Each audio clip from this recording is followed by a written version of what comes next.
बॉजी के साथ आगे बढ़ रहे हैं। और जो हमारी कौम के 16-16, 17-17 साल के लड़के जिन गुनाहों के अंदर मुब्तला हैं वो 3 हैं, और ये 3 गुनाह बहुत कसरत से आम हो रहे हैं। नंबर 1 नाजायज ताल्लुकात अफेयर के हवाले से, नंबर 2 जुआ, और नंबर 3 शराब। ये तो इल्म की कमी है, लेकिन याद रखना इल्म की कमी कोई उज्र नहीं है। मैंने आपको बता दिया। अल्लाह अकबर। आज शायद ही कोई लड़का ऐसा होगा या इल्ला माशाअल्लाह कोई बेटी ऐसी होगी, आप बुरा नहीं माने, सबकी बात नहीं करता, मैं चंद की बात करता हूँ, लेकिन हालात ये हैं जहाँ तक में अल्लाह पाक जरूरत है, खुदा करे मेरे दिल का दर्द वहां तक पहुंचे। कौम की बेटियां अल्लाह अल्लाह अजनबी लड़कों से बात करें, नौजवान लड़के अजनबी लड़कियों से बात करें, और फिर उसको गर्ल फ्रेंड का नाम कोई दे दे, कोई उसको जो है वो अल्लाह अकबर बॉयफ्रेंड का नाम दे दे। इस्लाम में इसका कोई तसव्वुर नहीं है। मेरे अजीज भाइयों, 3 सीखो तो दीन आपको बताएगा। चचा जाद भाई से,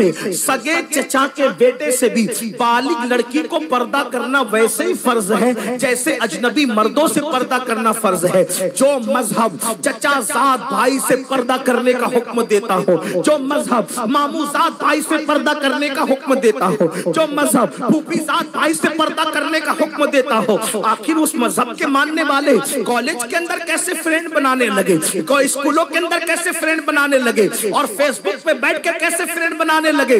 दुनिया मुझे चाहे जो नाम दे, मैं उसको गाली सुनने के लिए तैयार हूँ, लेकिन ये जरूर कहूंगा बेटियों के हाथ में तस्बीह और बेलन अच्छा लगता है। बेटियों के हाथ में स्मार्ट मोबाइल की कोई जरूरत नहीं है। अगर बच्चियां गालियां दे तो चाहे दे ले, लेकिन मैं अपनी कौम के जिम्मेदारों से गुजारिश करता हूँ, बेटी अगर 5 लाख के जेवर मांगे, बीवी अगर 5 लाख के जेवर मांगे, उसको 5 लाख का जेवर ला करके दे देना, 5 की बजाय 10 लाख का ला कर दे देना अगर अल्लाह ने हैसियत दी है, लेकिन 5000 का स्मार्ट मोबाइल ला करके मत देना। इसलिए कि आज घरों में बैठ करके जो नाजायज ताल्लुकात की वबा आम हो रही है, उसका सबसे बड़ा जरिया स्मार्टफोन है। बेटियों को स्मार्टफोन न दो। अगर बहुत ज्यादा जरूरत है तो सिर्फ फोन पर बात करने के लिए कोई हल्का फुल्का सा ऐसा हो जिसमें तस्वीरें न हो, जिसमें इंटरनेट न हो, इसमें आबरू बचाने का जरिया है। वरना याद रखो, आज फेसबुक ने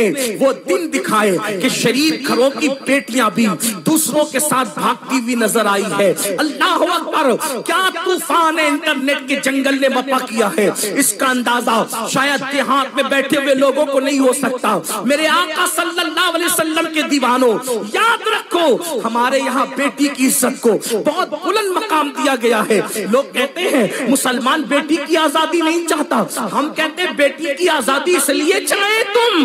भेड़िया ये कहे कि बकरी को तेरे खूंटे से खोल के आजाद कर दे ताकि मैं उछल दूं आजादी के नाम पे। सुन लो, बकरी की भी भलाई इसमें है और मालिक की भी भलाई इसमें है कि जिसको खूंटे पे रखना चाहिए उसको खूंटे में रखे, जिसको घर में रखना चाहिए उसको घर में रखे, और जिसको आजाद रखना चाहिए उसको आजाद रखे। आजाद कुत्ते फिरा करते हैं, पालतू शरीफ बकरियां नहीं फिरा करती। तो इस्लाम किसी भी बकरी को किसी भेड़िए के हवाले करने का कायम नहीं है। अगर पाप के भेड़िए औरतों को पाप की नजर से देखने वाले, औरतों को आजादी के नाम पर नंगा करके अपनी हवस निकालना चाहते हैं, तो हम ये कहना चाहते हैं जो दाना देना है दे दो, लेकिन हम अपनी बेटियों को पर्दे में रखकर बताएंगे कि बेटियों को पर्दे में रखना ये जुल्म नहीं है, बल्कि बेटी की कीमती होने की अलामत है। पर्दे में रखने का मतलब ये नहीं, पर्दे में रखने का मतलब ये नहीं कि जुल्म कर रहे हैं। हर पर्दे में रखी हुई चीज पे जुल्म नहीं होता। देखो, सब्जियां रोड पे बिकती है, लेकिन सोना रोड पे नहीं बिकता, बल्कि बड़े एहतिमाम से बिकता है। वजह क्या है? सब्जी सस्ती होती है, सोना कीमती होता है, हीरा उससे भी ज्यादा कीमती होता है। तो सुनार की दुकान पे हीरा नहीं मिलता, बल्कि उसके लिए और एहतिमाम होता है। तो याद रखो, हर कीमती चीज छुपा के रखी जाती है। मिसाल के तौर पे मैं अक्सर अपनी बहनों को समझाने के लिए कहता हूँ, देखो हमारे मजहब ने जिसको कीमती समझा उसको पर्दे में रखा, और पर्दे में देख के हम समझ जाते हैं कि ये कीमती है। मिसाल के तौर पे दुनिया में करोड़ों कब्रें मौजूद है, बोलो है कि नहीं है? करोड़ों कब्रें मौजूद है, एक तो नहीं, आपके झारखंड में करोड़ों कब्रें होगी, करोड़ों की बात कर रहा हूं, करोड़ों कब्रें होगी, ढूंढोगे तो अल्लाह अकबर। लेकिन देख लो सारी कब्रें नंगी पड़ी हुई है, लेकिन जब हम किसी कब्र पर गिलाफ पड़ा हुआ देखते हैं और उसको चादर के नीचे पर्दे में देखते हैं, समझ जाते हैं किसी शराबी की कब्र नहीं होगी,